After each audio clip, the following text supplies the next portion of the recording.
What's up, YouTube? Dan here. Just thought I'd do like a little vloggy update sort of thing. I haven't done one of these like ever. Well, I did one about I think it was talking about one of my old series or something. Um, Basically, what's going on at the moment? I bought myself I built a gaming PC about just less than a year ago, like coming on maybe 10 months, something like that. And at the time, I was short on cash. I just started my new job, and this was like my present to myself. So I went into a computer store with my budget, and basically put the cash down on the table and said, "Look, this is what I've got to spend. What can you do for me?" Da da da. I got a decent PC. It's not bad. It's running a Asus B85 ME motherboard, I think. So it's either an ME or like an M. It's not the MG. I know that much. I wish it was the MG, but it's not. I think it's the ME. But yeah, I'm running that motherboard. It had a Intel i5 4460 processor. It's quad core, running at 3.2 gigahertz by default. Had like 8 gig of DDR3 RAM in it, and a GTX 960 Asus Strix Edition graphics card. It did okay. Like it was a good PC. It probably still is, but I'll get to that. But yeah, it was a good PC. It would run a lot of games at like full 1080p gaming. It would run most games on like mid to high, depending on the age of the game. Some games would run at like extreme settings, and it would just sit at 60 FPS. It never dropped. I've decided in the last couple of weeks that it's time for me to probably look at upgrading this, because it is running a 1150 socket motherboard and processor setup, and I really want to step up to the 2011 version 3 sort of chipset. So I'm thinking, like, I've bought myself a Corsair Carbide Air 540 series case, which is it's a cube. This thing, I'm not kidding, it's like 400 millimeters by 400 millimeters by like 308 millimeters, 350 millimeters. It's like a 40 centimeter cube. This thing it's massive. It's got all the room in the world for liquid cooling. It's got like this nice little compact space in the back for cable management, where you can tuck in your SSDs and stuff and keep them out of the way. It's a hot case. I cannot wait to start like this build. So I've been looking at motherboards and processors and whatnot, like watching videos on YouTube, lots of videos on YouTube about like budget ways to build a good gaming PC. Like little tips and tricks, and one of the things like I've always wanted to do is overclock a CPU. I've never done it. Never overclocked a CPU beyond its factory clock speed. And last night I decided I'm going to overclock my CPU, because screw it. Like I'm not going to be using this rig for much longer. Like I'm hoping that this like super ridiculous build that I've got planned is going to be up and running within the next sort of 4 to 6 months. I'm going to be putting top end gear into this rig. It's not going to be cheap, and I know it's going to be a long term build. As well as overclocking my CPU, I'm like in the BIOS and I'm dicking around with it, and I'm like slowly stepping it up each time, and then I'd step it up. I'd restart my computer, go into the BIOS, look at what it's telling me the clock speed is now sitting at after the like voltage tweaking and that kind of thing. Then I'd reboot the computer, see how it ran under stress. I could fire up a game. I'd use things like at first I was using the Killer Instinct benchmark, which initially it would hit the CPU pretty hard, like when it was loading. And there's a cat scratching at the door. I'm sorry about that. I'll deal with that later. When I first ran the benchmark, it would hit the CPU load pretty hard, but then like it would drop off immediately. It didn't do too well. Also on that computer, I have installed a heavily modded Kerbal Space Program. install. And when it's loading, I've noticed, because sometimes I'll just keep an eye on my like resource monitors and everything just to see, like, I like to know what's going on inside the rig, basically.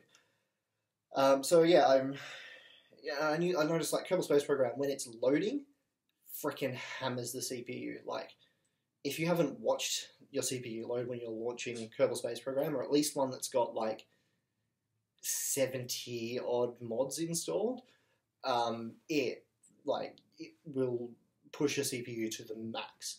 So that's what I was doing. I'd like go into the BIOS, just bring my voltage up a little bit, then go and look at like my like CPU core temperatures, make sure that they're all sitting okay. And I had it running. I got it running from 3.2 gigahertz up to 3.7, and that was only like using tiny increments. And like the more I look back at this, the more I see where I've gone wrong, and like what I should have done. But you know, hindsight is 2020. I'm going to let that cat in. What? Come on, man. Why? Come say hello. Look, it's the internet. This is Minnie. She's my baby. She was a rescue and she's a few months old. Anyway, I don't want to get off topic. But yeah, so like I'm noticing like little tiny increases with everything, and it's like, yeah, you know, I'm 7 I'm cranking 500 megahertz. 500 megahertz out of like, I think it was a tiny little voltage increase. Stop attacking my headphones. Yeah, it was like I'd say tiny little voltage increase. It was like a 10% voltage increase, and I was getting 500 megahertz out of it. And so the next time I fired it up, after getting that 3.71, which was, it ran comfortably, it ran at 40 degrees Celsius, and this is just using like a standard heatsink and fan. This isn't a liquid-cooled system. Yeah, I know.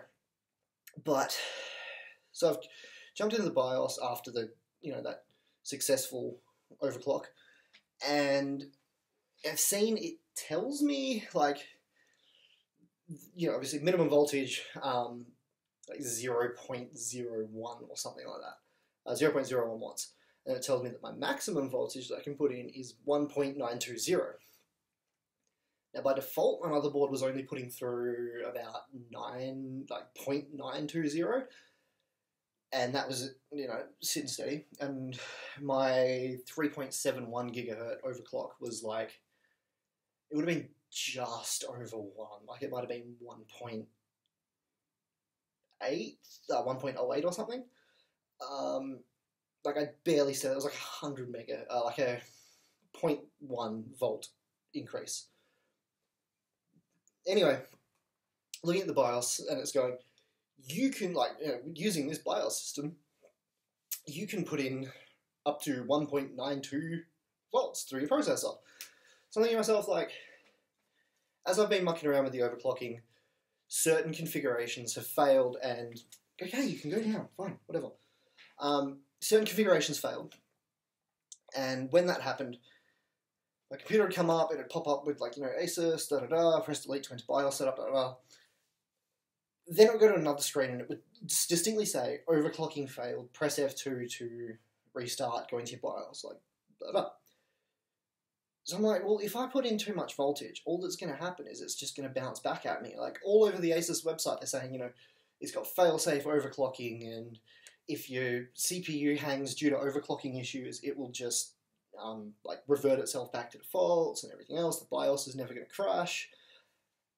Unfortunately, that's not true.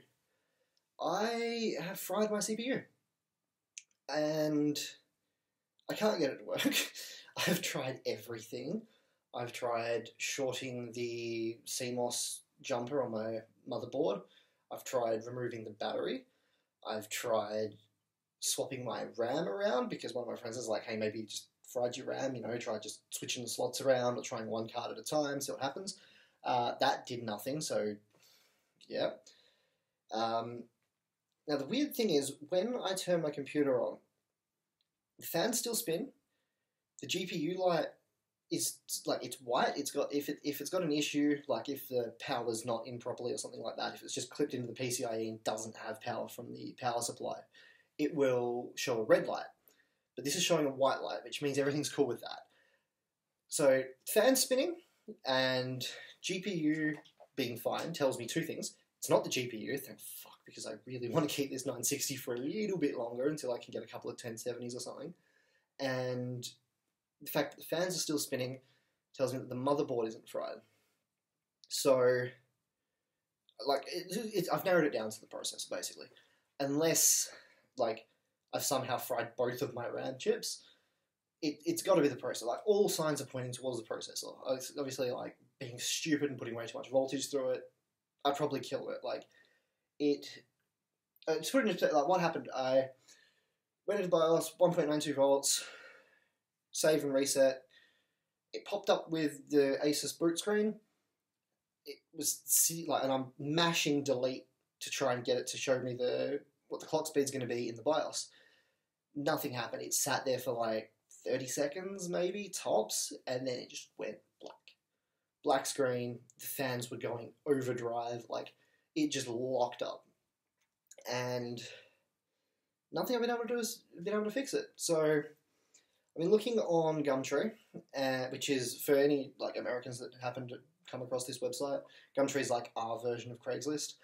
So I jumped on there, and I'm looking for 1150 CPUs, and basically, okay, first stop was eBay, because it's a bit more, like, in my opinion, it's a bit more of a trustworthy site. So first stop was eBay. Everything on there is brand new. Like, I don't bother with auctions. I don't have the time for that, and it's too stressful for me. I'll end up overbidding, and I don't trust myself in auctions. So I'm always on Buy It Now. Unfortunately, all the Buy It Now gear on eBay is new for 1150 CPUs. At least in my area, or, like, somewhere that can get it to me within 2 weeks. I'm not going to have to pay an arse load for shipping. So then I'm like, you know what, screw it. I'm going to jump on Gumtree because, like, I've never really used it before, but, you know, screw it. Jumped on there, and from what I can tell, basically, no one's selling CPUs right now. Not on their own anyway. The people that are selling CPUs are selling them in bundles or, like, as salvage PCs and that kind of thing. However, those people are clearly insane because they have no idea that once you use something, and once that something's been out for a little while, it depreciates in value. I'm not going to pay you $1,000 for your salvage gaming PC that I can take apart and use for spare parts, because that's fucking ridiculous. I'm not going to pay $400 for your Intel Core 2 Duo all-in-one rig. Like, what is wrong with these people? I mean, like, I get it, you know, sure, you might have paid $800 for that rig in 2007. It's nearly 10 years. Like, I looked up the specs on that rig, so I'm like, okay, look, if I can just pay a bit as a get-me-by computer while I'm building this other one, you know, I might look into that possibility. So I looked up all the specs and everything, and yeah, I'm not going to pay $400 for a, like, 9-year-old computer. Who's going to, like, that? Maybe I'll give you 50, possibly. If you're watching this, Gumtree dude, $50.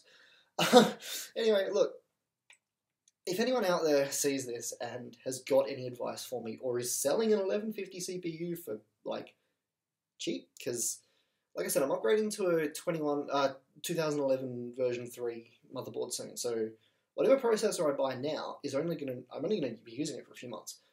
So if anybody out there, like, maybe you've got a spare 1150 that you want to lend me or give me, but yeah, either way, look, I got a phone call. I've just missed. I should probably call him back because that's my mate that I've been talking to throughout this, and I don't know, he might have something for me. But anyway, so yeah, look, if you've made it through this 15 minutes worth of mumbling and model numbers and complaining about Gumtree, thanks for watching. Yeah, if you've got any advice for me, leave me a comment. Tweet me at the Dan6 or send me a private message, whatever. I don't care. If anyone can help me out here, it would be greatly appreciated.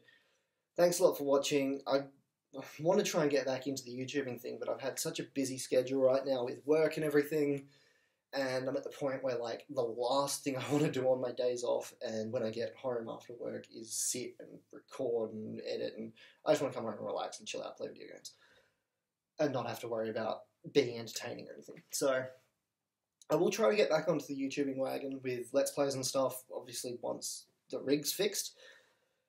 But yeah, guys, look, thanks a lot. If you got any help, if you got any tips for me, I'm happy to hear it, and I'll catch you next time.